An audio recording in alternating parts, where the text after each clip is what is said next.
ขอยอหัตถาวันทากราบน้อมต่างดวงดอกซ่อมมาทุกบุปผาตัวข้าม่อนน้อยกราบไหวทูลสาไตรรัตนาสามดวงเก้าเงาไหวเจ้าสังฆะครูบาอาจารย์ตนกองวัดงามสั่งสอนม่อนค่าสั่งสอนม่อนค่าขอนอบน้อมในคุณพระรัตนตรัย อันมีคุณพระพุทธคุณพระธรรมคุณพระสงฆ์คุณรัตนเจ้าเจ้าทั้งสามประการอันเป็นสรณะเป็นที่พึ่งแก่พุทธศาสนิกชนพุทธบริษัททั้งหลายขอยอมือ10 นิ้วถวายความเคารพมายังครูบาอาจารย์พระเถรานุเถระครูบาสังฆะพระสังฆาธิการพระสงฆ์ทุกรูปทุกตน ขอความสุขความเจริญในธรรมขอจงมีแก่ศรัทธาญาติโยมสาธุชนพุทธศาสนิกชนทุกท่านในโอกาสลำดับต่อไปนี้จะได้นำทุกท่านเข้าสู่รายการธรรมะของทางสถานีวิทยุกระจายเสียงแม่ขจารย์โมเดิร์นเรดิโอ FM 94.50เมกะเฮิรตซ์ทดลองประกอบกิจการในประเภทกิจการทางธุรกิจออกอากาศณอาคารเลขที่103หมู่ที่6บ้านสันมณะตำบลแม่เจดีย์อำเภอเวียงป่าเป้าจังหวัดเชียงรายและลิงก์สัญญาณไปที่สถานีวิทยุ 98.75 เมกะเฮิรตซ์วัดห้วยตองซักเรดิโออำเภอจอมตองจังหวัดเชียงใหม่และในรายการธรรมะบันเทิงใจของทางสถานีคลื่นสีขาวทุกสถานีด้วยกันซึ่งในโอกาสนี้อาตมาภาพพระครูประหลัดณัฐพงศ์ทิตอุทศิริเจ้าอาวาสวัดดอนจันทร์ตำบลเวียงกาหลงอำเภอเวียงป่าเป้าจังหวัดเชียงรายก็จะได้น้อมนำธรรมะบรรยายเพื่อกับศรัทธาพุทธศาสนิกชนทุกท่านได้ติดตามรับฟังเพื่อประดับปัญญาบารมี เป็นเครื่องเตือนจิตเตือนใจเป็นกำลังจิตกำลังใจสร้างบารมีในการสั่งสมคุณงามความดีไว้กับตนกับตัวด้วยการฟังน้ำฟังธรรมบรรยายธรรมะในช่องรายการธรรมะบันเทิงใจซึ่งวันนี้เป็นวันสำคัญอีกวันหนึ่งในทางพระพุทธศาสนาซึ่งวันนี้เป็นวันพระศรัทธาญาติโยมสาธุชนท่านทั้งหลายหลังจากที่ผ่านมาวัน15ค่ำเดือน6ที่ผ่านมานั่นถือว่าเป็นวันประสูติตรัสรู้ปรินิพพานของสมเด็จพระสัมมาสัมพุทธเจ้าที่ผ่านมาหรือบ้านเฮาห้องประเพณีเก้าเปงที่ผ่านมาประมาณ2 สัปดาห์กว่าซึ่งก็เป็นวันคล้ายวันที่พระพุทธองค์ทรงประสูติตรัสรู้ปรินิพพานวันเดียวซึ่งตรงกับ15ค่ำเดือน6หรือเก้าเปงบ้านเฮาแต่ว่าต่างเหตุการณ์ต่างคนละเวลาแต่ซึ่งก็ตรง15ค่ำเดือน6และพระพุทธองค์ก็ทรงเสด็จดับขันธ์ปรินิพพานหลังจากประกาศศาสนาได้อยู่45พรรษาพอถึงพระชนมายุหรืออายุได้80พรรษาก็เสด็จดับขันธ์ปรินิพพานซึ่งหลังจากเหตุการณ์เสด็จดับขันธ์ปรินิพพานไปก็มีเหตุการณ์หลังจากนั้นในการที่จะจัดพิธีในการถวายสรีระสังขารหรือถวายเพลิงศพพระสัมมาสัมพุทธเจ้าซึ่งพระพุทธองค์ทรงดับขันธปรินิพพานณเมืองกุสินารา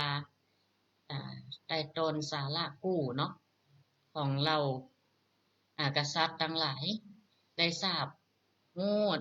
เหตุการณ์ปรินิพพานต่างปากันมาที่เมืองกุสินาราสัตทั้งเจ้าบ้านเจ้าจองเป็นตีโศกเศร้าเสียใจทัดเหตุการณ์ลำดับนั้นมาพอถึงวันแรม8ค่ำวันแรม8ค่ำซึ่งก็ตรงวันเนี้ยแรม8ค่ำเดือน6ถือว่าเป็นวันสำคัญมากอีกวันหนึ่งหลังจากวันวิสาขบูชาที่ผ่านมาก็คือเป็นวัน อัฐมีบูชาเป็นวันสำคัญทางพระพุทธศาสนานั่นก็คือว่าเป็นวันที่สำคัญเป็นวันที่เราได้มาน้อมรำลึกเหตุการณ์สำคัญอยู่2ประการด้วยกันนั่นก็คืออย่างก็คือวันถวายพระเพลิงพุทธสรีระของสมเด็จพระสัมมาสัมพุทธเจ้าและเป็นคล้ายวันที่พระนางสิริมหามายาองค์พุทธมารดาสวรรคตโดยเป็นเหตุการณ์อยู่2อย่างสถาญาติโยมในโอกาสนี้อาตมาภาพก็จะได้บรรยายในวันสำคัญในวันนี้เมื่อศรัทธาได้สดับรับฟังยังความสำคัญของวันพระวันนี้เป็นวันสำคัญอย่างยิ่งหลังจากเหตุการณ์ปรินิพพานของพระพุทธเจ้าซึ่งวันอัฐมีบูชาเป็นวันถวายพระเพลิงพระพุทธสรีระก็เนื่องด้วยอัฐมีบูชาก็คือวันแรม8 ค่ำของเดือนวิสาขะคือเดือน6แต่ถ้าบ้านเฮาก็แฮม8 ค่ำเดือน9เหนือเฮาเป็นวันที่ถือกันว่าตรงกับวันถวายพระเพลิงพุทธสรีระของสมเด็จพระสัมมาสัมพุทธเจ้าเมื่อถึงวันนี้แล้วพุทธศาสนิกชนมีความเคารพเลื่อมใสในพระรัตนตรัยชาวพุทธก็มักประกอบพิธีการบูชาว่าจะเป็นปูชนียสถานสำคัญในประเทศอินเดียเนปาลซึ่งเป็นสถานที่ตรัสรู้เป็นต้นหรือแต่ละวัดละวาวันนี้บางวัดก็มีการทำบุญตักบาตรทำวัดสวดมนต์บางวัดก็มีการเวียนเทียนวันนี้จึงเป็นวันที่เรียกว่าวันอัฐมีบูชาน้อมรำลึกเหตุการณ์วันถวายพระเพลิงพุทธสรีระของสมเด็จพระสัมมาสัมพุทธเจ้าอีกครั้งเป็นวันที่คล้ายวันที่พระนางสิริมหามายาพุทธมารดาผู้เป็นแม่สิ้นพระชนม์ตัวหลังจากประสูติและเป็นวันคล้ายวันที่พระพุทธเจ้าเสวยวิมุตติสุขตลอด7 วันหลังตรัสรู้อีกแห่งตัวเหตุการณ์นั้นไม่ใช่เพียงเฉพาะเป็นเหตุการณ์ที่ถวายพระเพลิงพุทธสรีระเท่านั้นมีเหตุการณ์ที่เกิดขึ้นซึ่งประวัติอัฐมีบูชานั้นเป็นวันสำคัญที่เรามุ่งไปที่วันที่ถวายพระเพลิงพุทธสรีระของสมเด็จพระสัมมาสัมพุทธเจ้าเป็นวันสำคัญอีกวันหนึ่งในทางพระพุทธศาสนาเฮาหลังจากที่เสด็จดับขันปรินิพพานได้8 วันสถาคือหลังจากวันวิสาขบูชา8 วันเป็นวันที่น่าเสียดายว่าวันอัฐมีบูชาเนี่ยมันเฮาก็บอกค่อยจะบนห้องว่าบอกค่อยจะอันนี้ต่อใดนักบอกค่อยเข้าใจเนาะบอกค่อยเข้าใจจริงๆแล้วเป็นวันสำคัญอีกวันหนึ่งเข้าใจเพียงว่าวันเป็นวันพระเท่าอันแต่เป็นเหตุการณ์ที่สำคัญอีกวันหนึ่งของชาวพุทธเฮาต่อมานั้นก่อนในทางบอกว่าจะเป็นในส่วนต่างๆคนก็ให้ความสำคัญวันนี้ขึ้นมาเริ่มมีการให้ความสำคัญถ้าอู้ง่ายๆเป็นภาษาบ้านเฮาเขาโซพระพุทธเจ้าเนาะนั่นน่ะซึ่งพระพุทธองค์เสด็จดับขันปรินิพพานเปิ้นฮ้องว่านิพพานหลังจากถวายพระเพลิงอย่างเช่นนิพพานมีเบญจขันธ์อย่างเหลือละก็คือมีการเวียนว่ายตายเกิดดับหมดซึ่งความโลภความโกรธความหลงอุปากิเลสอย่างต่างๆบ่มีแห่งแล้วว่ามีเชื่อจะฮือมาเกิดแห่งแล้วว่าตัดสังสารวัฏเข้าสู่พระนิพพานอันเป็นสุขอย่างยิ่งในพระพุทธศาสนาของเราซึ่งวันอัฐมีบูชาความสำคัญความเป็นมาเมื่อวันเพ็ญขึ้น15 ค่ำเดือน 3ในพรรษา45พระพุทธเจ้าของเฮาก็ได้ประชวรนักเนาะซึ่งเป็นเวลาที่พระพุทธองค์จะต้องเสด็จดับขันปรินิพพานก่อนหน้านั้นก็ได้ปรงมายุสังขารว่าอีก3 เดือนไปหน้าเนี่ยจะปรินิพพานโดยรับกรรมนิมนต์ของพญามารโดยพระพุทธเจ้าตรัสเตือนภิกษุทั้งหลายก่อนที่เสด็จดับขันปรินิพพานว่าดูก่อนภิกษุทั้งหลายอันว่าสังขารทั้งหลายเนี่ยรูปเวทนาสังขารวิญญาณรูปเวทนา สัญญาสังขารวิญญาณทั้งหลายประกอบเป็นขันธ์เป็นอ่าเป็นตัวเป็นตนเป็นรูปธรรมนามธรรมต่างๆเนี่ยย่อมมีความเสื่อมเป็นธรรมดาแม้แต่สัญญาของเฮาความจำก็ยังลืมเนาะจะเอาอย่างมาจีรังยั่งยืนได้สักอย่างแม้แต่สัญญาที่จะอยู่กับละอ่อนกะถ้าละอ่อนมีสัญญาที่จำได้ไหมรู้ดีพญาก็หมอสังเกตจะหมอได้ก็ต้องมีสติเนาะมีสมาธิมีจิตจดจ่อพอสมควรละอ่อนคนนั้นก็จะต้องมันห่ำมันเฮียนมีความตั้งใจแต่หากว่าสัญญามันบ่ดีอ่ะสติก็มาอ่ะบ่ฮู้เนื้อฮู้ตัวบ่มีสมาธิบ่ตั้งมั่นบ่มีจิตใจที่มั่นคงในการทำการเรียนการศึกษาสัญญาก็บ่เกิดอ่ะสัญญามันก็มีละสัญญาในที่นี้คือความจำได้ไม่รู้นั่นเองจะห้ามจะเรียนสูตรกะจะห้ามจะเรียนศึกษาต่างๆกะมันบ่จำมันตึงบ่จำนะศีลจำมันบ่ดีนะฉะนั้นแล้วศรัทธาเหตุนี้เปิ่นเฮอเจริญพัฒนาจิตเจริญปัญญาจึงเป็นสิ่งที่สำคัญจะติดตัวเข้าไปในทางธรรมทางโลกก็คือเจริญเฉพาะในขณะที่เขาเป็นมนุษย์แต่การศึกษาทางธรรมมันจะติดตัวเข้าไปทุกภพทุกชาติเจริญทางธรรมนั่นพัฒนาจิตเจริญปัญญาโดยศีลสมาธิปัญญาไตรสิกขาต่างๆเขาละนึกเอาสังขารมาเที่ยงแท้สักอย่างรูปก็ห้ามบ่ให้แก่ให้เจ็บให้ตายให้เกิดมันก็เกิดน้องของเกิดมาบัดตันได้ลืมตาอ้าปากบัดตายไปเหี่ยก็มีของเกาะกาย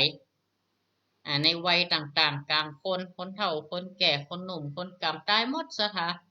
มีใครเลี้ยงได้สักคนร่างกายนี้จะให้มันชีรังยั่งยืนมันก็มาเอาอย่างมาได้สักอย่างประเทศรัสเซียเปิดออกรายงานข่าวซ้อวิธีในการที่จะยืดอายุมนุษย์ก็จะติดตามพอเนาะมันก็ตึงบ่โกนอยู่เดียวแต่เนี่ยอย่างใดมันเซลล์มันตายทุกวันทุกขณะทุกเวลาสัญญามันบ่มีละสังขารมันแข็งแรงเพียงใดก็ตามเหมือนกับทำเรื่องหนึ่งชื่อว่าเศรษฐีหลงโลกสถา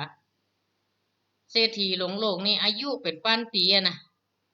เป็นอุปมาอุปไมยนะโอ้180 ปีก็หันตะลานตายไปต่อหน้าเมียตายไปต่อหน้าเอาเมียแหมก็ตายไปแหมเอาลูกก็ยังลูกก็ตายไปก่อนหน้าก็มีความโศกเศร้าเสียใจอยู่ตลอดเวลาทั้งที่ตัวเก่านี่มองเห็นสภาพการเวียนว่ายแต่เกิดไปไหวศรัทธาญาติโยมมองเห็นความเสื่อมความอย่างต่างๆพ้นไหวเกิดความเศร้าใจหดหู่มันตุกอกตุกใจพัดผากจากสิ่งนั้นเปลี่ยนตีหักตีปอใจไปแล้วก็มันก็เสื่อมไปจะเอียลูกหลานแม่แต่ลูกแต่หลานเลนโลนอย่างหัวตายไปต่อหน้าต่อตาความเศร้าโศกรำพันความสบายกายแบบสบายใจเขาจะทนหันได้วะสถาสมมุติเขาอายุเป็นพันปี200 ปีก็เหลือเขาสูญเสียบุคคลนั้นเป็นที่ฮักของเขาไปคน2 คนบัดเดียวนี่กะจ่ายสมาชิกนี่มันเจ็บไม่น้อยหนึ่งเนาะกะออกสมาชิกกวนนี่เนาะ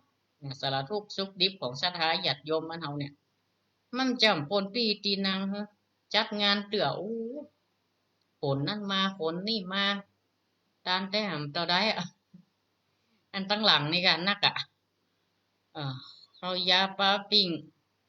เครื่องครัวอย่างต่างๆเขาก็หันหูกันกูวันเนี่ยมันเป็นจะใดเขาจะเอาอยู่กับ200 ปี300 ปีตุกอกตุกใจ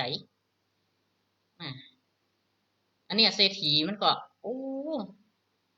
ไม่ตายมันตายก็เนี่ยยังได้มันหางอายุยืนอันนั้นกะธรรมชาติเป็นจัดสรรไว้ดีแล้วตามกรรมมุนาวัตติโลโกสัตว์โลกล้วนเป็นไปตามกรรมเป็นไปตามเหตุตามปัจจัยผลที่มันส่งผลไป อันนี้มันเป็นธรรมชาติคือธรรมะนั่นแหละอันนี้เรื่องว่ารูปเนาะรูปเวทนาความรู้สึกเนี่ยที่มันเกิดขึ้นเนี่ยเขาก็ใครอยากจะเศร้าโศกเสียใจร่ำไรรำพันหดหูใจเศร้าใจทุกอกทุกใจใครก็ปรารถนาก็ได้กระสุขแต่มันจะสุขตลอดมันก็เป็นไปบ่ได้ญาติโยมสังขารมันก็ไปทุกวันทุกวันเปลี่ยนแปลงทุกวันคือมันบ่สามารถที่จะคงที่อยู่ได้อะคนห้องว่าไตรลักษณ์หรือกฎของอนิจจังทุกขังอนัตตาไม่จีรังยั่งยืนไม่เที่ยงไม่ใช่ตัวตนเกิดขึ้นย่อมเปลี่ยนแปลงว่าจะเป็นสสารของแข็งของเหลวแม้แต่บะหินมันจะแข็งแกร่งเท่าใดสุดท้ายมันก็เป็นปุ๋ยผงเป็นทรายเป็นดินวันใดวันหนึ่งแม้แต่โลกจักรวาลที่เฮาอยู่เฮาอาศัยนี่มันยังระเบิดเกิดทฤษฎีบิ๊กแบงตามหลักวิทยาศาสตร์มันก็รวมเป็นศูนย์กลางโดนดุดโดนยั้งระเบิดออกมามันก็กำเนิดเกิดมาแห่งใหม่มันจะมีสิ่งมีชีวิตจะมีบ่มีหรือจะมีเมื่อใดเขาก็สามารถกำหนดกฎหมายไว้ได้ระยะเวลาเนี่ยพระพุทธองค์ถึงว่าเวลาของสังสารวัฏมันช่างยาวนานฉะนั้นเขาจะเวียนว่ายแต่เกิดจะอี้อยู่กายนะพระพุทธองค์ทรงเป็นพระบรมครูชี้ทางให้พุทธศาสนิกชนเขาได้ตื่นตัวเนี่ยคำว่าพุทธะไม่ได้หมายถึงพระพุทธเจ้าอย่างเดียวพุทธะแปลว่ารู้ตื่นเป็นผู้หู้ในโลกความเปลี่ยนแปลงหู้ตื่นจากความประมาทบ่ให้หลงเป็นมิจฉาทิฏฐิยังหลงในตัวในตนยึดมั่นถือมั่นยังหลงในกิเลสตัณหาอยู่อันนี้พระเจ้าก็ได้สอนเอาว่ารูปเวทนาสัญญาสังขารเครื่องปรุงเครื่องปรุงสิ่งต่างๆที่แปลงแปลงฮือสังขารเป็นไปต่างๆนาในวัยในลักษณะต่างๆที่มันบ่เที่ยงและวิญญาณคือการรับรู้บัดเดียวนี่ก็สัญญามีมปอเครื่องฮับซ้ำดีแฮม คำว่าวิญญาณนี่ศาสนาพุทธเฮามันได้แปลว่าผีนะชาถาเอาแหมใหม่ภาษาไทยเอามาใช้บ่ได้กลายเป็นว่าเป็นวิญญาณก็คือผีตอนที่ตายไปแล้วออกจากร่างพุทธศาสนาเขาห้องว่าจิตที่ออกไปจะเป็นอย่างไปเกิดเป็นอย่างก็ว่ากันไปเหมือนกันจิตที่ออกไปที่เวียนว่ายตายเกิดในสังสารวัฏแต่คำว่าวิญญาณแปลว่าเครื่องรับหยาหูผ่านตาหูจมูกลิ้นกายใจถ้าวิญญาณมีก็หมายคล้ายๆกับคนเป็นอัมพฤกษ์มาผ่าจิยังได้ก็รู้สึกยังเครื่องรับดีเปิ่นอู้มากำเสียงที่กระทบหูหังมีแต่มันได้ยินก็คือเครื่องรับนี้แล้วสัญญามันจะไปเกิดได้จะไดเนาะจำได้ไหมรู้ต่างๆมันรู้ไปเหี่ยวหมดมันล้วนไปเหี่ยวหมดรูปเวทนาสัญญาสังขารวิญญาณเนี่ยไม่เอามีอย่างจีรังยั่งยืนสักอย่างพระเจ้าเป็นผู้ชี้ทางดังนั้นจึงตรัสกับภิกษุทั้งหลายว่าก่อนพระพุทธองค์จะเสด็จดับขันธ์ปรินิพพานเนี่ยยกเอาธรรมเป็นใหญ่ว่าสังขารทั้งหลายย่อมมีความเสื่อมไปเป็นธรรมดาท่านทั้งหลายจงยังจิตทั้งปวงอันเป็นประโยชน์ของตนและประโยชน์ของผู้อื่นให้บริบูรณ์ด้วยความไม่ประมาทบ่ประมาทในพระรัตนตรัยพระพุทธพระธรรมพระสงฆ์บ่ประมาทในการเพื่อความเคารพบ่ประมาทในการศึกษาและบ่ประมาทในธรรมทั้งปวงเพื่อให้เกิดความพร้อมและก็ความปรินิพพานแห่งตถาคตก็จะมีในบัชชาโดยล่วงไปอีก3 เดือนนี้ตถาคตก็จะปรินิพพานแม้ก่อนเสด็จดับขันธ์ปรินิพพานพระองค์ก็ยังเน้นย้ำอีกครั้งหนึ่งเนี่ยว่าบ่ให้เฮาประมาทนะบ่ให้เฮาประมาทเมื่อพระพุทธเจ้าเสด็จดับขันธ์ปรินิพพาน7 วันเรามัลละกษัตริย์แห่งนครกุสินาราพร้อมด้วยประชาชนพระสงฆ์อันมีพระมหากัสสปะเป็นประธานพร้อมกระทำการถวายพระเพลิงพุทธสรีระณมกุฏพันธะณเจดีย์หรือว่ามกุฏพันธะเจดีย์ในบางตำราก็มกุฏพันธะเจดีย์กรุงกุสินาราเมื่อวันแรม8 ค่ำเดือน6และภายหลังจากการถวายพระเพลิงพุทธสรีระแล้วกษัตริย์ทั้งหลายผู้ครองนครหรือแคว้นต่างๆรวม7 แคว้นส่งสมณทูตมาขอแบ่งพระบรมสารีริกธาตุก็คือกระดูกในส่วนต่างๆทั้งเป็นพระโลหิตกาเป็นเกศาธาตุกาผู้บริสุทธิ์ เปิ่นก็ยังสิ่งที่ยังมีค่ะพระพุทธศาสนิกชนได้สักการะเคารพบูชาไปประดิษฐานเป็นพระธาตุบรรจุในที่ต่างๆ7แคว้นด้วยกันจะมาประชิดเมืองกุสินาราเมืองเดียวยุ่งขนาดกษัตริย์ถึงปากันมายังเมืองกุสินาราล่ะมีไผพ่อง7แคว้นได้แก่พระเจ้าอาชาติศัตรูโดเมืองมคธพระพุทธเจ้าจะได้ไปเสด็จรับผ่านเมืองมคธเมืองจัดใหญ่นะเวสาลีก็ได้รอจะได้ไปหั่นกบิลพัสกับบ้านเกิดแต่เปิ่นก่อมไปโดมาจะได้ว่าต้องมาปรินิพพานที่กุสินาราเนี่ยอันนี้ก็จะได้เลยให้ศรัทธาในอีก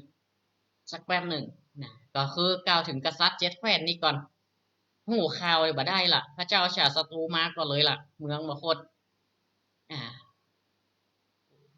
เมืองมคธนี่มาก่อนเลยต่อมาตามด้วยกษัตริย์ฤชวีของเมืองเวสาลีนี่เวสาลีนี่ชื่อเสียงไม่ยิ่งงามผ้างาม เวสาลีหญิงนามเมืองนักนะเมืองนี่นะประกาศพระศาสนาก็พุทธศาสนิกชนกันนักเหนือเมืองนี่แล้วก็กษัตริย์สักยะเมืองกบิลพัสนี่ก็ป้อมเหลือนอนเนื้อที่จะสิบทอแล้วเนาะกรุงกบิลพัสนี่นะบ้านเกิดเมืองนอนของพระพุทธเจ้านี่นะ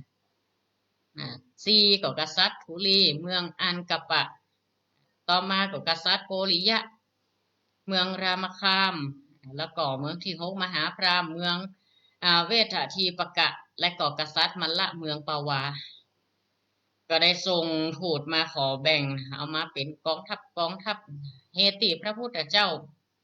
เหตุใดจะต้องไปปรินิพพานที่เมืองกุสินาราก็เพราะอย่างคณะติทรงทูตมาขอแบ่งบรมสารีริกธาตุตอนแรกพวกมัลละหรือกุสินาราติพระพุทธเจ้ามาเสด็จรับผ่านปรินิพพานมาย้อมแบ่งจนเกือบจะเป็นชนวนให้เกิดสงครามระหว่างหมู่กษัตริย์มัลละกับกษัตริย์ต่างๆถึง7แคว้น7เมืองนั่นมาขอแบ่งแต่ละส่วนแต่เหตุการณ์ความขัดแย้งระงับไปได้ก็เพราะว่าจะใดเพราะว่ามีปราชญ์คนหนึ่งที่พระพุทธเจ้าได้ตรัสกับภิกษุตั้งหลายก่อนเสด็จดับขันปรินิพพานว่าเคยอู้กับภิกษุตั้งหลายว่าตถาคตจำปรินิพพานในเมืองใหญ่กุสินาราแม้นจะเป็นเมืองเล็กๆแต่มีบัณฑิตอยู่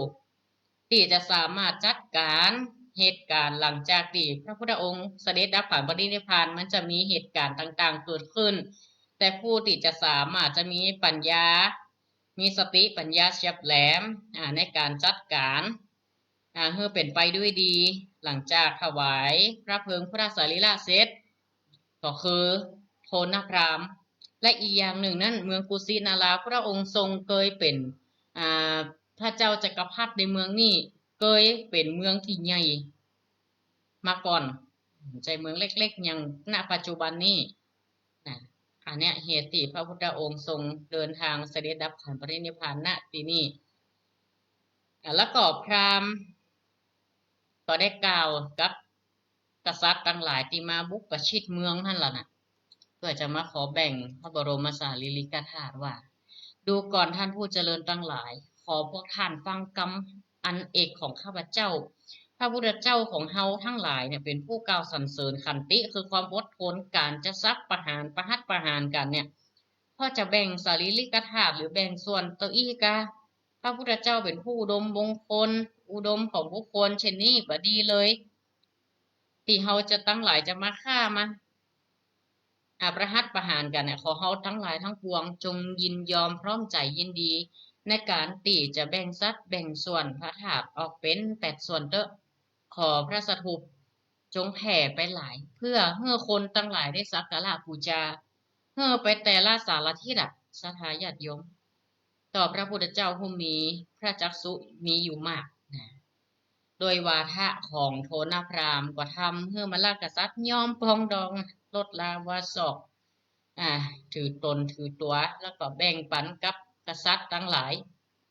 พระบรมสารีริกธาตุก็แตกทุกแบ่งไปตีต่างๆแคว้นต่างๆโดยเต่ากันซึ่งโทนพราหมณ์ได้รับทานันทองตีใจได้ในการตวงพระบรมสารีริกธาตุไว้เป็นตีระลึก ไว้เป็นที่ระลึกโดยก็เป็นสิ่งที่เหตุการณ์ที่ในวันบนห้องว่าวันอาถมีบูชาเนี่ยก็มีตีเกี่ยวกับการแบ่งสารีริกธาตุประดิษฐานในเมืองต่างๆอย่างเช่นพระเขี้ยวแก้วนี่เมืองแคนดีเนาะที่เขาได้ยินกันก็ได้ยินว่าอยู่ที่ประเทศจีนตัวนี้นะประเทศจีนจะได้ถึงแตกไปยุติต่างๆนะภายหลังกษัตริย์ต่างๆเอาไปแบ่งกันเล็กๆน้อยๆพระธาตุบางส่วนนั่นสามารถที่จะขยายออกชะทาเป็นห้องว่ามีการเพิ่มจำนวนมีการขยายก็ถูกแบ่งสัดแบ่งส่วนอย่างบ้านเฮาเนี่ยประวัติของล้านนาเขาเนี่ยพระธาตุส่วนเนี่ยอาตมาก็จำมาได้เนาะดูว่าเกศาธาตุนะของพระพุทธเจ้าก่อนเจว่ามีน้อยๆเนาะก็ต้องมีนักส่วนเส้นผมก็คิดว่ามีจำนวนมากพอสมควรก็ถูกแบ่งก็ไปดิสถานที่วัดสวนดอกในสมัยพญาคืนาก็ส่วนหนึ่งแล้วต่อมาเปิดจะสมโพธิกันหรอจะบรรจุปรากฏว่าพระธาตุแบ่งฮักแบ่งเป็น2 ส่วนก็เลยส่วนนั่นต่างบนหลังจ้างเสียงไปบนดอยสุเทวะน่ะก็คือดอยสุเทพนะปัจจุบันนี่แหละจ้างไปลงตัดใดจ้างไปตายด้านห้ามันก็เลยแปลงดอยแปลงพระธาตุด้านห้ามาจนถึงปัจจุบันนี้เป็นตีสักการะบูชาก็มีพระธาตุสำคัญหลายๆตีก็เนื่องด้วยในการบรรจุพระบรมสารีริกธาตุในสมัยพระเจ้าอโศกมหาราชเนี่ยสถานผ่านมา200-300 กว่าปี200 กว่าปี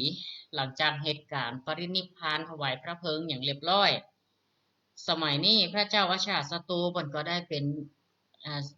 เป็นห้องว่าเป็นกษัตริย์ที่อุปถัมภ์พระพุทธศาสนาเป็นพุทธมามกะอันยิ่งใหญ่ก็ได้รวบรวมโดยมีภิกษุตั้งหลายเนี่ยภายหลังคนมานับถือพระพุทธศาสนาเดิมทีเพิ่นก็นับถือพราหมณ์นั่นแหละไปฆ่าไปประหัตประหารบ้านเมืองอย่างต่างๆจนต่อมาเกิดความละอายเกิดความเกรงกลัวต่อบาปมามีความสงบแม้จะเป็นผู้ชนะ แต่ชนะบนกองเพลิงสากปรักฮักพังความเสียงร้องไห้ของคนตั้งหลายละเอกละอ่อนที่พัดก่อพัดแม่ว่าเป็นการดีจนมหันสามเณรมีความสงบก็ได้บรรยายสามเณรก็ได้ทำบรรยายทำสนทนาจนเลื่อมใสหลังจากนั้นก็อุปถัมภ์ประทานพระพุทธศาสนามาเลยและก็ได้รวบรวมน้ำธรรมคำสอนสังคายนาธรรมของพระพุทธเจ้าออกเป็นคัมภีร์ต่างๆแล้วก่อนจากนั้นก็รวบรวมในธรรมตรงนี้หรอสังคายนาธรรมนะเรื่องอุปคุตป่าพญามารที่อาตมาภาพได้เตจจบไปเมื่อละก็ได้กล่าวถึงพระเจ้าพระเจ้าอโศกมหาราชพระเจ้าอโศกมหาราชเนี่ยแล้วก็ได้ไปเอาสารีริกธาตุต่างๆที่ประดิษฐานในสถูปชำรุดทรุดโทรมไปปุ๊บไปหามารวมกันให้ใหม่เอาไปแผ่กระจายกันให้ใหม่สร้างถาด84,000 องค์และติอื่นๆแหมเหรอเนาะเอามารวบรวมแล้วก็แผ่ไปติอื่นแหม84,000 องค์ผัวชมพูทวีปก็จึงนิมนต์พระสงฆ์องค์เจ้าต่างๆสมโภช7 ปี 7 เดือน 7 วันโดยอาราธนาพระมหาอุปคุตเป็นประธานสงฆ์ในคณะนั่นอย่างกะ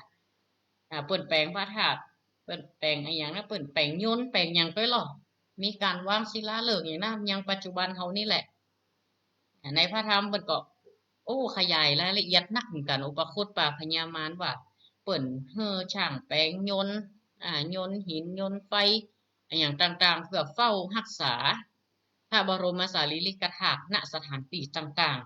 ๆแล้วก็แปลงเสา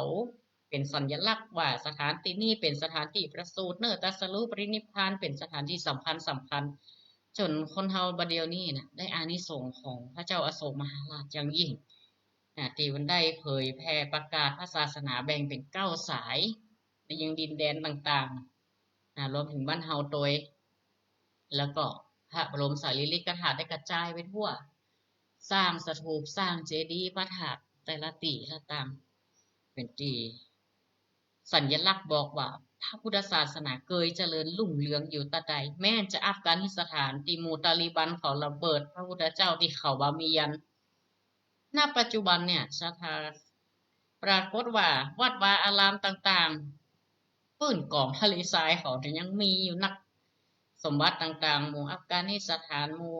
รัฐบาลเขาก็รักษาเป็นพิพิธภัณฑ์อยู่นะก็แสดงให้เห็นว่าแถวแคชเมียร์โรมันหมู่นี่พุทธศาสนาเผยแผ่ไปไกลยืนยัดปักฐานแต่โดยมายุคหลังๆเขาได้รับผลกระทบจากสงครามทางศาสนาสงครามการเมืองในขณะที่ศาสนาเขาสอนเมตตาธรรมเนี่ยคอยได้รับผลของภัยสงครามการเมืองถ้าการเมืองยังบอกมีคนตีจะออกมาปกป้องพระพุทธศาสนาได้ทำนุบำรุงวัดวาอารามศาสนาก็จะเป็นเพลิงเป็นไฟปัญหาข่มต่างจากอัฟกานิสถานหมู่นั่นก็ได้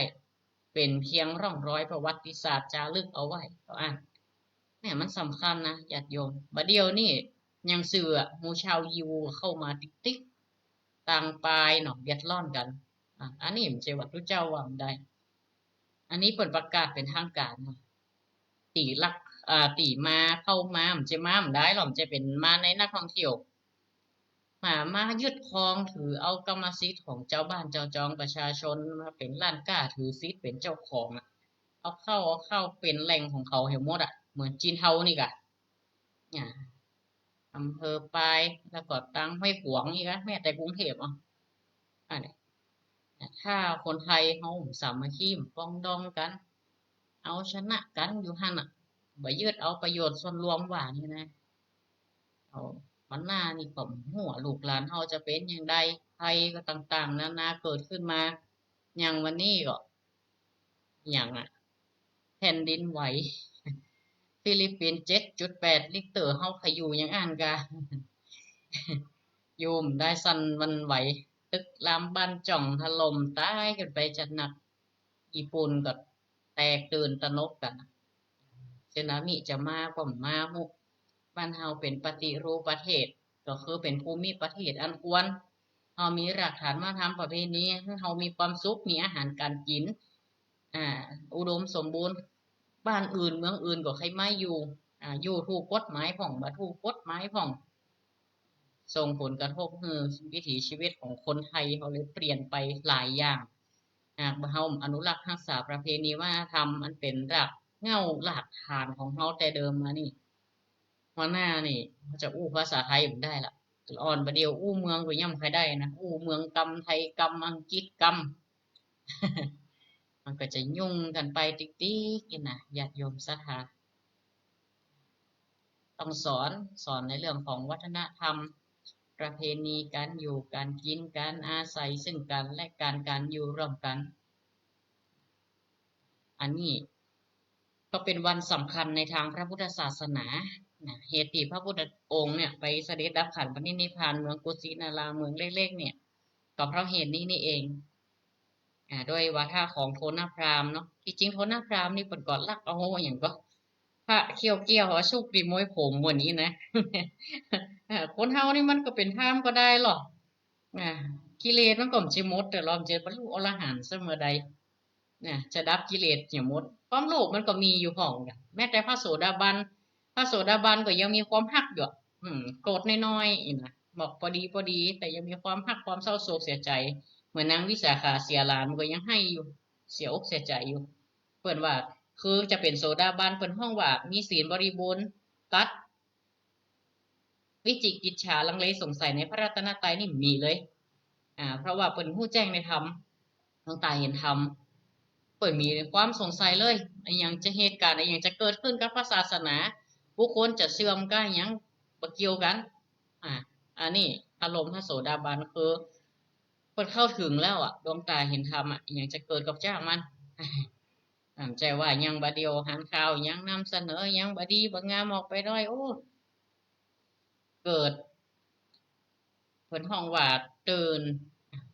อกตื่นใจสลดนี่มันก็สลดแหละเพราะเขาเป็นปุถุชนโทษนักพราหมณ์มันก็ใครได้กะเอาพระเกี้ยวแก้วพระซอนของเกี้ยวเงี้ยไว้ผมไปมีพระอินทร์เอาไปเนี่ยให้ยินเอาไปประดิษฐานที่บนอะไรอย่างนั้นไปป้อพระเกศแก้วจุฬามณีบนมันเนี่ยหลังจากที่พระพุทธองค์ตอนเป็นเจ้าชายสิทธัตถะถือเพศออกบวชพระขันตะลาคนก็เอามวยผมไปประดิษฐานสวรรค์ชั้นดาวดึงส์ชั้นที่2เป็นพระธาตุเกศแก้วจุฬามณีสรีมหาธาตุต่อมาก็เขี้ยวไปประดิษฐานโตยแล้วก็ส่วนของเขี้ยวแก้วเมืองเคนดีศรีลังกาเดียวนี่ที่เขาประดิษฐานยืมเปิ้นมาเป็นครั้งเป็นครานี่ก็บางทีก็เอาพระบรมสารีริกธาตุจากอินเดียมาพ่องศรีลังกาพ่อง9ประเทศพ่องแต่เพิ่นเก็บรักษามาไว้สากันเป็นครั้งเป็นคราวมีเหตุการณ์มีวันสำคัญเนี่ยพุทธศาสนิกชนได้สักการะบูชาแต่ใดๆพุทธเจ้าก็ถึงบอกว่าการบูชาด้วยอามิตรก็ดีวัตถุสิ่งของเครื่องหอมต่างๆก็ยังได้ชื่อว่าเป็นการบูชาอันเลิศเท่ากับการปฏิบัติตามคำสอนของพระพุทธองค์โดยการปฏิบัติธรรมโดยการเคารพในธรรมบุคคลใดเห็นธรรมบุคคลนั้นเห็นเราเหมือนเสมือนเราได้เข้าถึงความเป็นพุทธะเป็นผู้รู้ผู้ตื่นจากความประมาทบ่ประมาทบ่ลงตนลงตัวลงกายลงแก่ลงจิตลงใช้แล้วก็เป็นผู้รู้ธรรมเลินด้วยปัญญาก็วันสำคัญวันนี้ถือเป็นวันสำคัญของทางพระพุทธศาสนาอีกวันหนึ่งเป็นวันถวายพระเพลิงพระพุทธสรีระชาวพุทธเฮาตั้งหลายก็น้อมรำลึกหรือว่าเป็นวันสำคัญหลังจากวันวิสาขบูชาผ่านมาก็คำสอนติเน้นย้ำให้ชาวพุทธเฮาเกิดความสลดหมายถึงว่าสลดต่ออย่างสลดต่อไตรลักษณ์ความบ่มั่นเตี่ยงของสิ่งต่างๆเรียกว่าอนัตตลักขณสูตรที่พระพุทธเจ้าได้ทรงโอวาทเอาไว้ว่าความจริงเนี่ยเป็นธรรมดาของมนุษย์ที่พระพุทธเจ้าทรงค้นพบและทรงเน้นเป็นหัวข้อหลักธรรมพุทธศาสนาเฮานั่นได้หาธรรมะหรือข้อธรรมเอาไว้ศึกษานักมากมายได้ศึกษาโดยเฉพาะเรื่องของอริยสัจสี่แล้วก็มรรคมีองค์8การเดินทางตามทางสายกลางโดยศึกษาในเรื่องของขันธ์5หลักของไตรลักษณ์และหลักธรรมเรื่องของความบ่ประมาทเอามาปฏิบัติเพราะความบ่ประมาทคือการมีสติอยู่ตลอดเวลาพระพุทธเจ้าได้ตรัสถึงคุณของความบ่ประมาทและโทษของความประมาทอยู่ตลอดเวลาเลยอยู่บ่อยครั้งเลยเพราะว่าความบ่ประมาทเป็นทางบัดตายความประมาทเป็นทางแห่งความตายบุคคลบ่ประมาทย่อมบ่ตายส่วนผู้ที่ประมาทย่อมเป็นเสมือนผู้ที่ตายแล้วจะอ่านแล้วเขาก็บอกความประมาทเนาะในการอยู่การกินการศึกษาการเล่าเรียนทำงานกูอย่างนักเรียนหากบ่ประมาทอ่านหนังสือหนังหามันศึกษาตำราทบทวนก็ประสบความสำเร็จในด้านการเรียนใหญ่มากก็จะเลื่อนรุ่งเรืองในชีวิตหน้าที่การงานอนาคตสืบต่อไปหน้าแล้วในคณะเดียวกันเขาก็บ่ลืมที่จะศึกษาด้านธรรมะเป็นเครื่องประดับติดตัวไปเป็นอริยทรัพย์ติดไปทุกภพทุกชาติมันจะติดเข้าไปนะจะได้ว่าคนพญาหมอต่างกันมีศีลจำต่างกันพ่องกับบรรลุทำได้ง่ายได้เข้าใจทำได้ง่ายพ่องก็ปึ๊กแต่กับปึ๊กว่าสอนแล้วสอนเนี่ยเหมือนบัวสีเราห้องก็สอนคำเดียวก็หูละห้องก็เน้นย้ำห้องก็ยกตัวอย่างแล้วยกแล้วยกแอมนะกว่าจะเข้าใจนะอันพ่องว่าเอาอย่างกล่อมเอาอย่างเลยสักอย่างนี่ไงนักแย้มกันนะไปเกิดปีไผ่นี่ก็เจ้ากรรมในเวรของคนหน้าไหนนะมาเอาอย่างสักอย่างมันมาแน่หรอกอย่างกับตระกูลกรุงเทวทหะเมืองก็จัดใหญ่นะมาเอาไหนพระเทวทัตตึ้งเอาไหนเกิดตระกูลกษัตริย์แต่มาเอาอย่างพระเจ้าสุปาพุทธะก็มาเอาอย่าง แต่ต่างกับนางสิริมหามายาก็ดีนะพระนางยโสธราก็เป็นคนของเมืองเทวทหะนั่นแล้วนะเปิ่นยังอยู่ในศีลในธรรมแต่บุคคลหมู่นี่มันบอกกับบันแหน่ไปเกิดตะใดไปเกิดอยู่กับคนดีก็อยู่ที่เฮาปฏิบัติตัวไปอยู่สิ่งแวดล้อมใดทองมันก็เป็นทองวันนังค่ำไปอยู่ในโคลนตมมันก็คือทองน่ะหากว่าเหมือนคนเฮาเฮามีธรรมอยู่จะไปอยู่ในสถานที่ใดเฮามีความสำรวมกายวาจาใจของเฮาก็หลุดพ้นด้วยความบ่ประมาทนั่นเองทางกายก็เรียกว่ากายสุจริตความประพฤติแสดงออกทางกายเว้นจากการฆ่าสัตว์นะลักทรัพย์บ่ประพฤติผิดในกามบ่ดื่มสุราเมลัยต่างวาจาก็เรียกว่าวจีกรรมหมายถึงการประพฤติต่างวาจาได้แก่เว้นจากการโกหกได้แก่พูดปดพูดเท็จส่อเสียดคำหยาบเพ้อเจ้อทางใจเขาก็เรียกว่ามโนสุจริตหมายถึงว่าความประพฤติที่เกิดทางใจอันนี้สำคัญอย่างยิ่งเพราะเป็นสิ่งที่นำไปสู่ความหลงผิดหากว่าทางใจบ่ได้ศึกษามาดีบ่ได้เป็นพหูสูตรบ่ได้ห่ำได้เรียนบ่ได้เข้าถึงธรรมบ่ได้บางทีความรู้ทั้งโลกเนี่ยเขาเรียนไปบางคนก็ไปใช้ในทางผิดก็มีไปแปลงระเบิดแปลงขีปนาวุธอะไรอย่างปรมาณูประหัตประหารฆ่ากันอย่างหันปัจจุบันนี่แหละอย่างอันเบิร์นไอน์สไตน์มันว่าโอ้เอาหน้าจะฮื้อสูตรอะไรอย่างต่างๆกับหากว่าเขาหมู่นั่นเอาไปได้ที่สุดเอามาก่อเกิดสงครามโลกครั้งที่หนึ่งที่สองมาฆ่ากันขนาดนั้นเฮาบ่ศึกษาดีกว่าเขาศึกษาในธรรมะดีกว่านะมันก็ได้สูตรนะอันเบิร์ตไอน์สไตน์นะจึงมีหนังสือว่าอันเบิร์ตอย่างฮู้พระพุทธเจ้าตรัสรู้อย่างว่าสักอย่างเนี่ยหนังสือเล่มนั้นนะมันต่างกันคนละขั้วเนี่ยก็กลายเป็นเอามาฆ่ามาประหัตประหารประหารกันจากนั้นแล้วก็กลายเป็นอีกอย่างไปถ้าเขาหลงผิดไปก็เป็นมิจฉาทิฏฐินะความประพฤติที่เกิดตามใจบ่เพ่งเล็งถึงคุณงามความดีแต่กลับไปเพ่งเล็งอยากได้ของคนอื่นพยาบาทปองร้ายผู้อื่นแล้วก็อีกอย่างหนึ่งคือเห็นผิดจากคันลองของธรรมเปิ่นว่าเสือ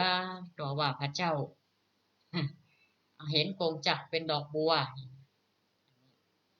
สิ่งที่พระพุทธเจ้าทรงเน้นย้ำเข้ามาตลอดเวลาวันนี้เป็นวันสำคัญสถาไหว้พระไหว้เจ้าเนาะ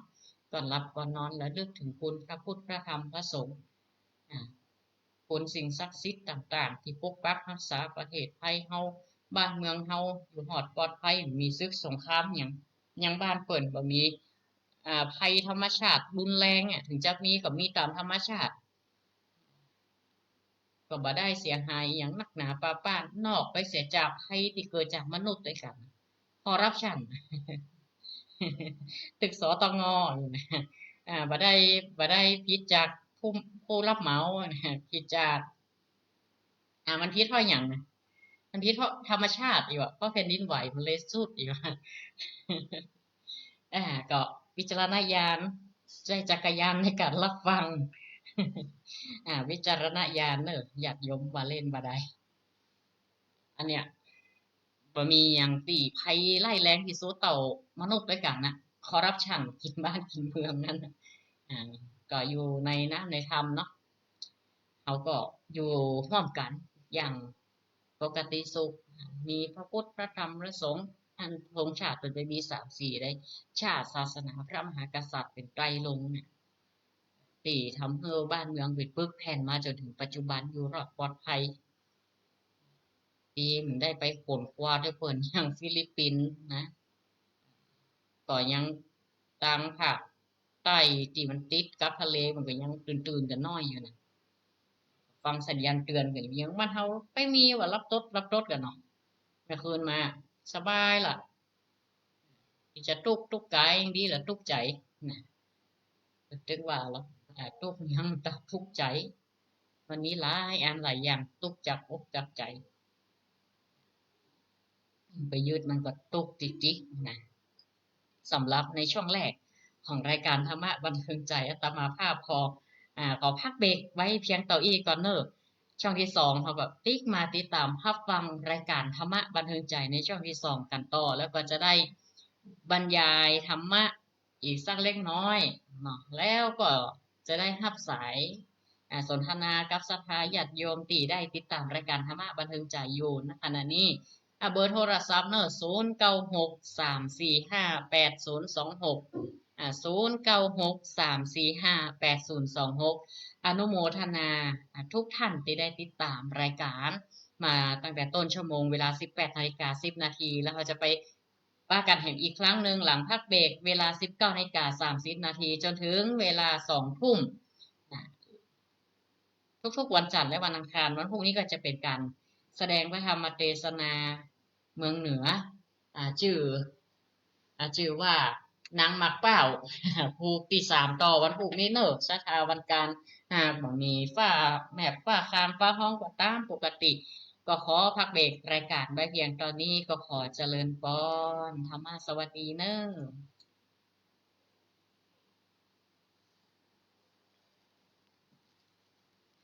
อนุโมทนาศรัทธาญาติโยมที่ติดตามรับฟังผ่านรายการธรรมะบันเทิงใจต่าง Facebook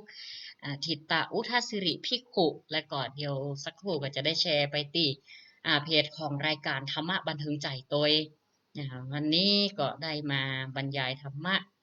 ตามปกติกับศรัทธาญาติโยมปะอุ้ยแม่อุ้ยหลวงป้านาอาศรัทธาต่างหลายตีได้ติดตามผ่านทางไลฟ์สดทาง Facebook ก็มีหลายผู้หลายท่านเนาะ อาตมาภาพอนุโมทนาเนอะอนุโมทนาทุกท่านโดยได้ให้กำลังใจในการจัดรายการซึ่งก็ได้เอาธรรมะต่างๆเนี่ยมามาจากันอาจจะเป็นภาษาพื้นฐานเนาะพยายามจะเป็นแบบเป็นพื้นฐานเจ้าบ้านเฮาเนาะจะบ่เอาซับที่ยากล้ำไปบางทีฟังไปสถาก็เข้าใจเนาะเพราะระดับภูมิรู้ภูมิธรรมก็บางทีแต่ละท่านก็ อาจจะบ่เท่ากันก็คือหากว่าเขาจะยกธรรมที่สูงไปนั่นก็ฟังยากเป็นภาษาธรรมเกินไปก็เลยใจแบบวิธีการที่ฟังง่ายเข้าใจง่ายหากว่าเกินภูมิหูภูมิธรรมอาตมาภาพก็จะต้องหาข้อมูลอีกครั้งหนึ่งหากศรัทธามีคำถามอะไรยังก็โทรเข้ามาในรายการธรรมะบันเทิงใจในช่วงที่2กันได้เวลา19:30 นาทีอีกสักครู่ ก็ไปฟังเพลงธรรมะกันก่อนเนอะธรรมะหรือว่าเปิดไว้กับบ้านกับจองศรัทธาก็ได้ในขณะนี้นะท่านใดติดตามผ่านตังไลฟ์สดตังเฟซบุ๊กนะเพิ่มเสียงเปิดเพราะว่าวันนี้เป็นวันพระวันสำคัญอาตมาภาพก็จะได้เปิดบทแปลเป็นห้องว่าทำนองสรพันยะแปลบทพุทธคุณธรรมคุณสังฆคุณและก็แปลบทถวายพรพระนะ ที่เป็นคุณของพระพุทธเจ้าคุณพระธรรมคุณพระสงฆ์แล้วก็ถ้าบทถวายพรพระก็คือกะชัยชนะของพระพุทธเจ้าเปิดไว้กับบ้านกับจองก็จะเป็นสิริมงคลหากท่านใดท่องได้นี่นะด้วยกำปากนี่ก็ซ้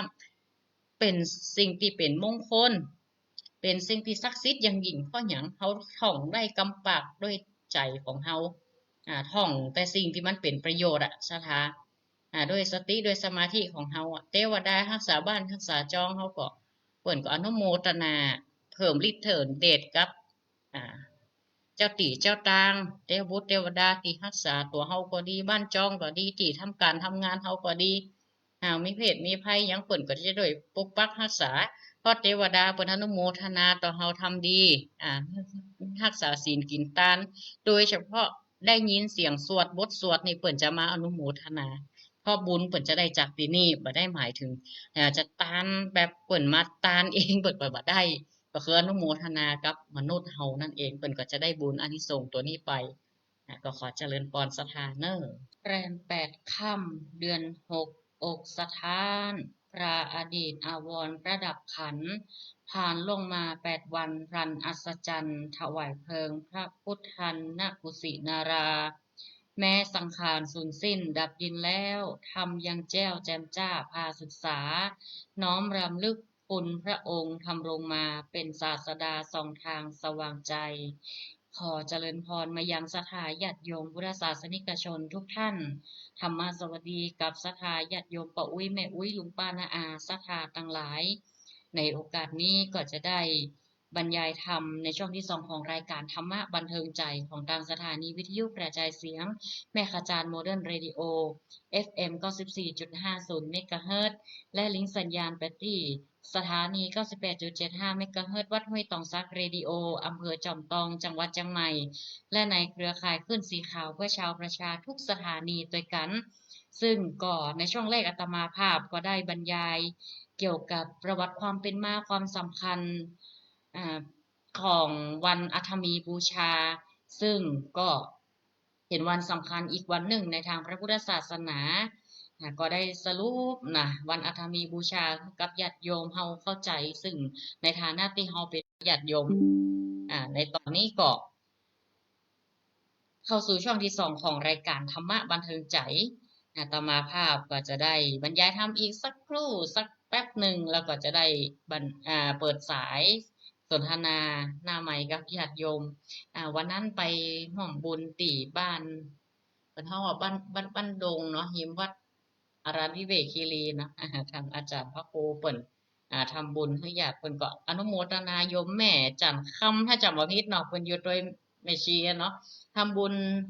ห่วมทำบุญกันเทศกันทำนะ200 บาทอาตมาภาพขออนุโมทนาโดยครับว่าชื่อโยมแม่เพิ่นผิดไปก็ขอสุมาอภัยเด้อเน้อโยมแม่ได้ไปปะกันวันนั้นเพิ่นก็ห่วมบุญมาเป็นกันเทศกันทำก็ขออนุโมทนาตลอดถึงศรัทธาญาติโยมติดตามรับฟังทุกคอมเมนต์ทุกกดไลค์กดแชร์ในรายการธรรมะบันเทิงใจที่ฟังผ่านเพจรายการธรรมะบันเทิงใจแล้วก็ Facebook ทิตอุทัสิริภิกขุตัวเองก็ถึงในเรื่องของประเพณีเนาะวันสำคัญในทางพระพุทธศาสนาเฮาก็จะมีวันมาฆบูชาวิสาขบูชาอาสาฬหบูชาเข้าพรรษาออกพรรษาออกพรรษาเองถ้าเป็นภาษาไทยเนาะสำหรับวันอาถมีบูชาก็เป็นอีกวันหนึ่งถัดจาก8 วันที่พระพุทธเจ้าทรงเสด็จดับขันปรินิพพานนะจริงๆแล้วนะมีเหตุการณ์อัศจรรย์นักกว่านี้นะศรัทธาสมาภาพได้เล่าแบบคร่าวๆเนาะมีศรัทธาเขาเพิ่นว่าก่อนอื่นนั้นนะพวกมลกษัตริย์นี่ได้ถามถึงวิธีปฏิบัติพระสรีระกับพระอานนท์เถระก็คือเป็นพุทธอุปถากว่าเขาจะจัดการจัดงานจะได้ฮะกับสรีระของพระผู้มีพระภาคเจ้าของเฮาเนี่ยเมื่อสมเกียรติแล้วก็ทำตามพระเถระนั้นคือห่อพระสรีระด้วยผ้าไหมแล้วซับด้วยสำลีแล้วใจผ้าไหมห่อทับแห่งกำนึ่งเช่นนี้จนมดพาไป500 กู่แล้วก็เจิญลงในรางเล็กที่เต็มไปด้วยน้ำมันแล้วทำจิตตกทานด้วยดอกไม้จันทร์และก็ของหอมทุกชนิดจากนั้นก็อัญเชิญหมู่มลกษัตริย์ทั้งหลายตั้งแต่ระดับหัวหน้า4 คนสละสลงทรงเก้าและหนุ่มห่มผ้าไหมพยายามจุดไฟตอนที่จุดไฟเชิงตะกอนแต่ก็บ่สามารถไฟติดได้ติดจะได้ก็บ่ติดสักเดือก็เลยสอบถามสาเหตุกับพระอนุรุทธะพระอนุรุทธะเป็นหู้วาระของพระพุทธเจ้าหรือว่าขณะนี้พระพุทธองค์ทรงเสด็จดับขันปรินิพพานหรือยังพระอานนท์ก็ถามสาวกทั้งหลายก็ถามพระอนุรุทธะเป็นพระอรหันต์เนาะเปิ่นได้เข้าถึงฌานสมาบัติเปิ่นก็เข้าใจว่าขณะนี้พระพุทธเจ้ากำลังเข้าฌานยังไปสู่ฌานเข้าสู่ฌานนั่นฌานนี่เนาะจนถึงเข้าสู่จตุฌาน4อย่างแล้วก็เข้าสู่เสด็จดับขันปรินิพพานเนี่ยไล่ลำดับฌานมาเนี่ยเวลาพระอรหันต์ก็ตามหรือว่าพระผู้มีพระภาคเจ้าพระพุทธเจ้าทั้งหลายเวลาเปิ่นจะหมดลมหายใจไปเนาะเสด็จดับขันปรินิพพานหรือครูบาอาจารย์ที่เปิ่นศิลาจารวัตรปฏิบัติตามกรรมฐานเราสาวกพระสงฆ์ต่างๆคนก็จะไล่ลำดับมาพยายามเนาะพยายามเวลาถึงวาระนั่นจริงๆของชีวิตของเราทั้งหลายศรัทธาพยายามเมื่อนึกถึงน้ำถึงธรรมคุณพระพุทธพระธรรมพระสงฆ์เพื่อติดบุญอย่างที่เราได้ทำเพื่อมันอยู่ในจิตของเราเพื่อได้แต่เป็นเรื่องง่ายของคนที่คนเฮาว่าปุเพจักตะปุญญาตามีบุญวาสนามาก่อนได้ทำมาก่อนแล้วแหละ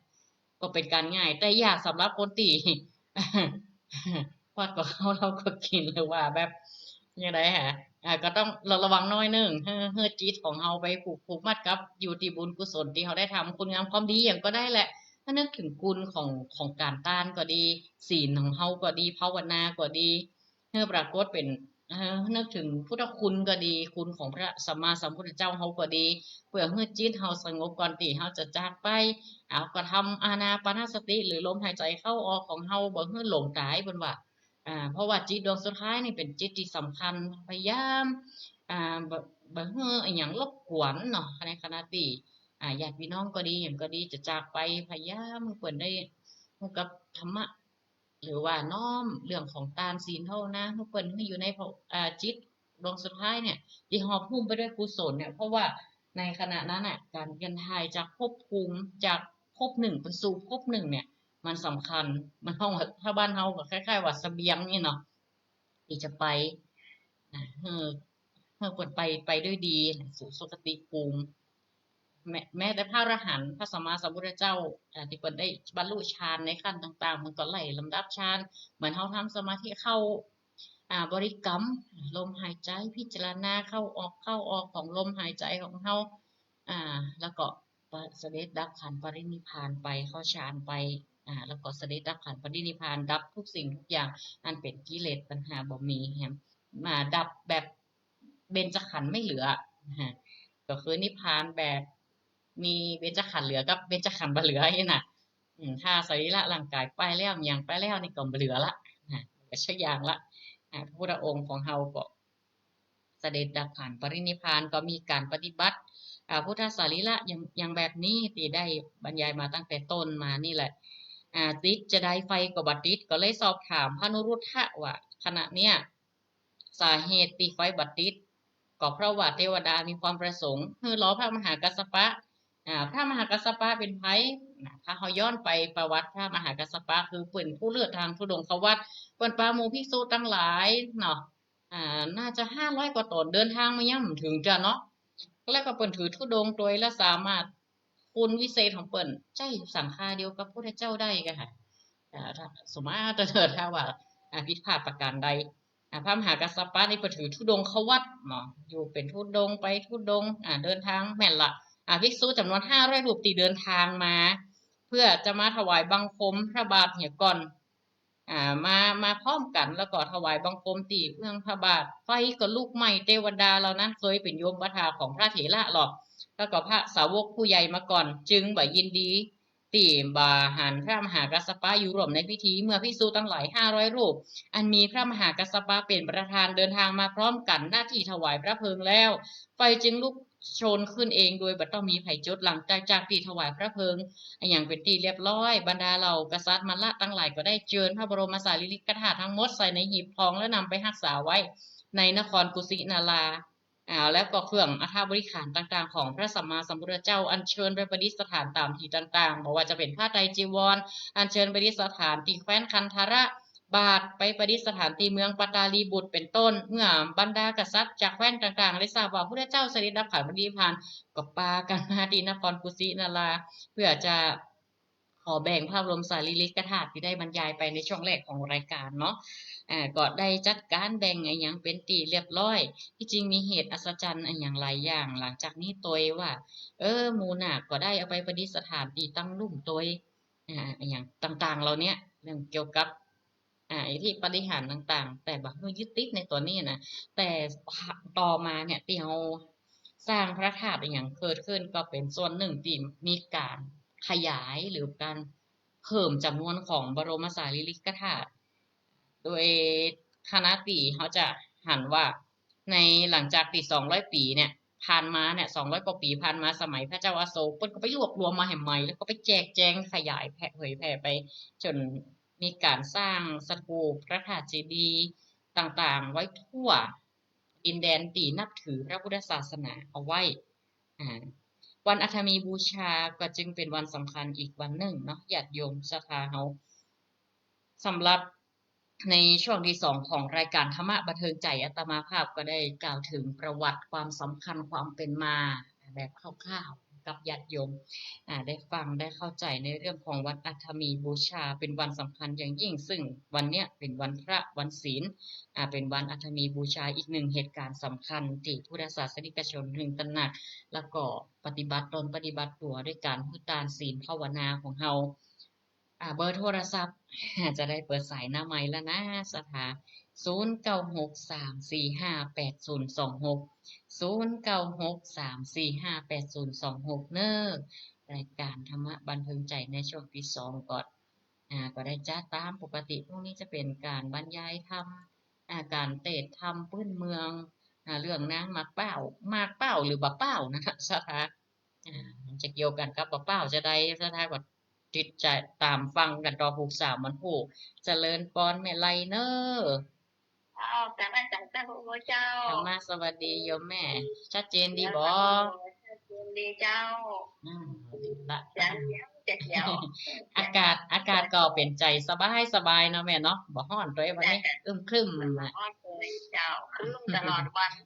นี่ก็ม่วนไปอย่างนะโยมแม่เนาะอย่างถ้ามาวันนี้แบบนั้นก็ได้ฮ้อนนั่นน่ะถ้าแดดก็ฮ้อนแฮมละวมแฮมละว่าลมก็มาลมนะแดดเนี่ยแบบเนี้ยสบายสบายเลยอันนี้สบายดีมานี่นะจะตามปกติอนุโมทนาสาธุเนอเจริญก่อนอนุโมทนาสายต่อไปเจริญพรเนอโยมแม่เนอใช่ค่ะขอบคุณจ้าโอ้แม่วิเฮือนลูด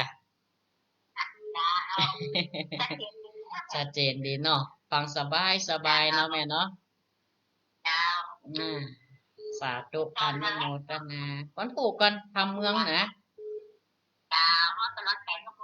เจริญพรอยู่ดีมีสุขเนอะแม่อุ้ยเนอะมาสวัสดีอยู่เป็นครูกันสายต่อไปเจริญพรเจ้าสาธุเจ้าแม่น้อมกะเจ้าเป็นจะได้สถานี98.75ตังพุ่นวันนี้ชัดเจนดีเด้อชัดเจนดีนะนี่แม่เนาะฝนตกก่อนเจ้ามันลูกไม้แม่เจ้านี่ก็หันเปียกนะมันตกใกล้แจ้งเลยอยู่แม่ตกหมอกเย็นเนี่ยอันนี้ตอนตกนักเก่า4 โมง 5 โมงเนี่ยตกกระดาษก่อนเจ้าตังพูดปตกดีเนาะตังพูดเนาะเย็นดีเจ้าดีละดีมันบ่ท่วมก็เพราะน้องโมทนานะแม่น้อมเนอเจ้าวันแห่ครูบาเข้าบ้านเลี้ยงหนองรอบนี่นะเอาวัดอย่างนะแม่วัดอย่างนะเพิ่นมีงานวันแห่ครูบาศรีวิชัยเจ้ารูปพระสุปฏิปันโนอีกรูปหนึ่งเนาะก็อนุโมทนาบุญเนอโยมแม่จ้าสาธุเจริญพรสายต่อไปธรรมะสวัสดีจ้ากลับมาจ้านะท่านพระครูได้ทุกแก้วมันละพรทิเตี้ยนะเจริญพรวันนี้ได้ฟังวันจันทร์เดือนวันจันทร์แม่วันอังคารมากับวันการวันเดียวได้ไหมแต่ว่านางมะพร้าวกำลังจะม่วนมาแล้วเนาะกำลังจะม่วนเข้าป่าไปป้าพาฤาษีอยู่จ้าชัดเจนดีนะท่านพระครูเจ้าสาธุดีละแต่ถึงหน้าวัดโดยต่องซัก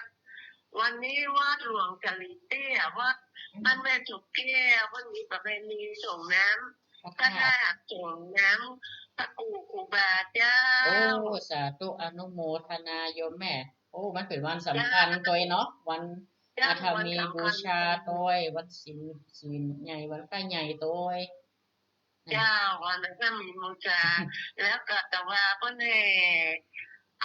ครูบาศรีวิชัยมาแว่เนี่ยนะกันเจ้าสาธุครูบาจากวัดบ้านปางนะคะแม่เจ้าวัดบ้านปางโดนผู้เนี่ยนั่นแหละแน่นละก็มีไผบอกผู้จักเนาะโยมแม่เนาะเจ้าศิลาจะละวัดปูนบนนักแต่ว่าอากาศจะเหี่ยโบดแล้วก็ลมโชกน้อยโดยเย็นสบายบูนครูบาก็นักเนาะวันนี้ฝนนักเจ้าชัดเจนนะท่านพระครูเจ้า โมทนาโยมแม่ สาธุสาธุเด้อเจ้าเด้ เจ อ ริญพรบุญปกผมรักษาญาติโยมปกปูปกคนเจริญพรสายต่อไป นมัสการเจ้าจำชื่อไว้ได้นะเมินนี่ ก็นั่นนะโยมแม่จังใดหา มันมีไผบอกหาวันปลูกทีวีแม่อย่างหา เดี๋ยวบ้านโป่ง นั่นแหละอย่างหาอยู่นี่นะมันขำนิดหน้อยนะน่ะ แม่ แม่ ใส่นา แม่เสงี่ยมใช้น้ำแม่นละบ้านโป่งดี โอ้สบายดีกับเจ้าส่วงนี้ สบายดีโยมแม่ตามอัตภาพก็แต่โยมแม่ฮะวันที่20มันจะไปรอเตียนกันเนี่ยเนาะปืนสีขาวอ่ะพะเยาอ่ะ เขาจวนอยู่เลยแม่ไม่ได้ไปขึ้น แต่ตัวเจ้าก็ไปได้ไปอย่างหมอนัดเนี่ยล่ะ เดี๋ยวจะฮื้อสภาเขาไปสภาเขาห่วงกันไปเอาถูกเขาไป เอาตัวมาจะเหนื่อยหลายเดือนแม่ไม่ได้โทรหาท่านเพราะอีแม่เป็นญาติตาอย่าง อ๋อพักเนาะพักสายตาพักอย่างเนอนแม่เนาะดีละกะดีของล่ะ เจ้านี้ของเรา เอากำสองกับกำข้าง เอากับข้างเจ้าก ำข้างนี่กำสองเลย บอกว่าข้างขวานี่ได้3 เดือนไปนะ อ๋อไปเอาข้างต่อ เจ้าครึ่งเดือนเนี่ยเป็นหนักแม่ ไปเที่ยวสบาย อุปกรณ์การแพทย์เก่งหมอก็เก่งนะ ก็น่ากะ นะ มันมาแปลงแต่ บ่ได้นอนกะก็ว่านอนคืน2 คืนนะกะ เจ้านอน2 คืนนอน2 คืน นอนเหมือนหันตุลุงไปนะตุลุงวัดนี่นะ ตุลุงตีวัดสันมนานะ ตุลุงวัดนี่ก็ไปแหมวัดตุเจ้าเนี่ย เจ้าที่สันนี่ก็ไปเนาะ อืม ทุกคนเปิ้นได้หลายเดือนเนาะ ได้หลายเดือนละพอ ได้ยินเปิ้นว่าได้ของสว่างดีก็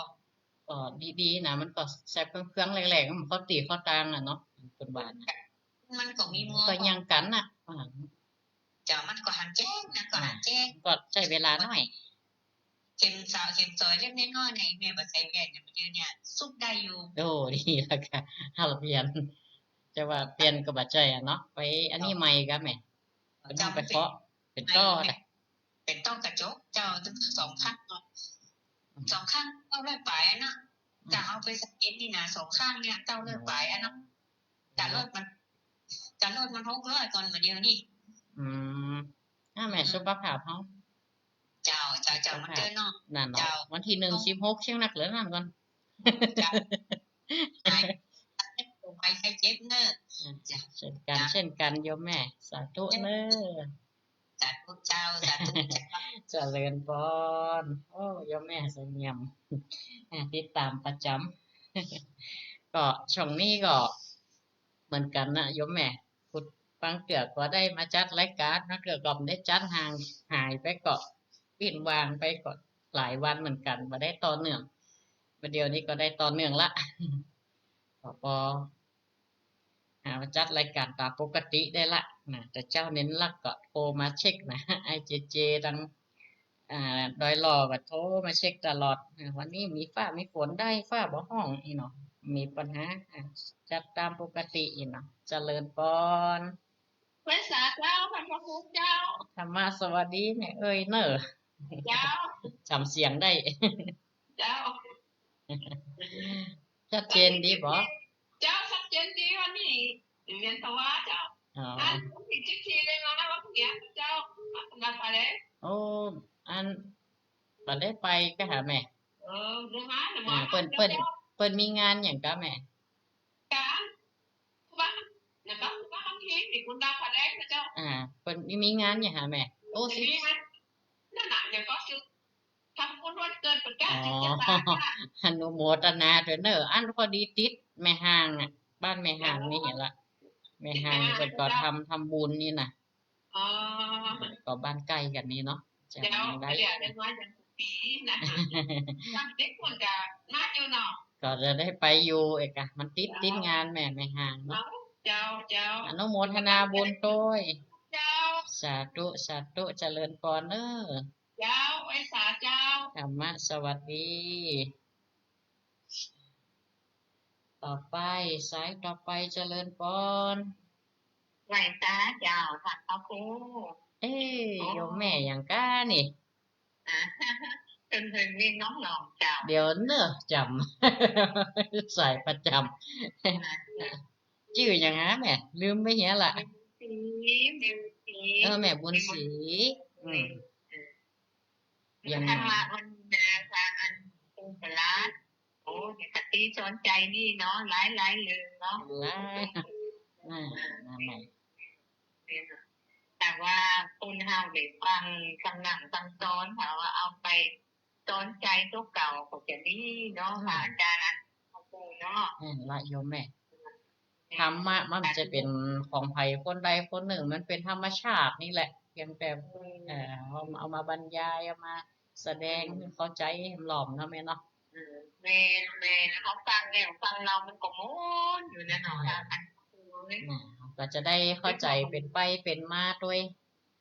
จ้ะมันจะเป็นบ่มือบ่ตายเนาะ ดีละกาแม่เข้าใจดีเนาะโยมแม่เนาะ จ้ะเป็นกำลังใจนะท่านดีๆเด้อเจ้า สาธุสาธุ จ้า อนุโมทนาบุญ เด้อกลับมาสายนะเจ้า เจริญพ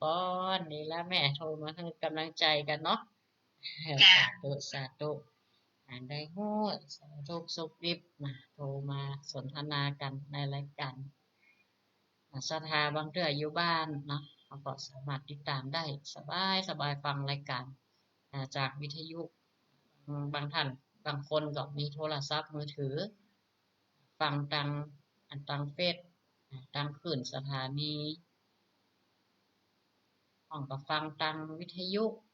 เนี่ยหินเนี่ยว่าไปโดย แล้วการเรื่องงานมาก็เปิดวิทยุฟังไปแต่ละตนละองค์ครูบาอาจารย์อาตมาภาพก็บรรยายธรรมแบบพื้นๆนี่แหละอย่าไปยกข้อธรรมะอะไรอย่างสูงนักลำไปบอกพอดีถ้าเป็นธรรมะอย่างต่างๆที่ในขั้นสูงอย่างนี้ก็ครูบาอาจารย์มันจะอธิบายทำอย่างไปสถาก็ได้ความรู้เนาะเอามาทบทวนฟังยิ่งปฏิเตือนใจเป็นหลักในการดำเนินชีวิตของเฮาดำเนินชีวิตในที่นี่นี่มันใช่กะประจำวันอย่างเดียวนะ ดำเนินใจเฮานี่กะก็อาหารกายเรายังหาได้อยู่สบายแบบยายังมีรักษาอยู่ทุกอกทุกใจอาหารใจนี่สำคัญต้องเข้าใจความเป็นไปความเกิดความดับของความรู้สึกนึกคิดต่างๆนานาต้อง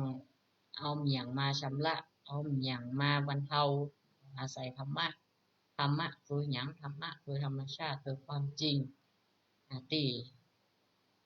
ได้ศึกษา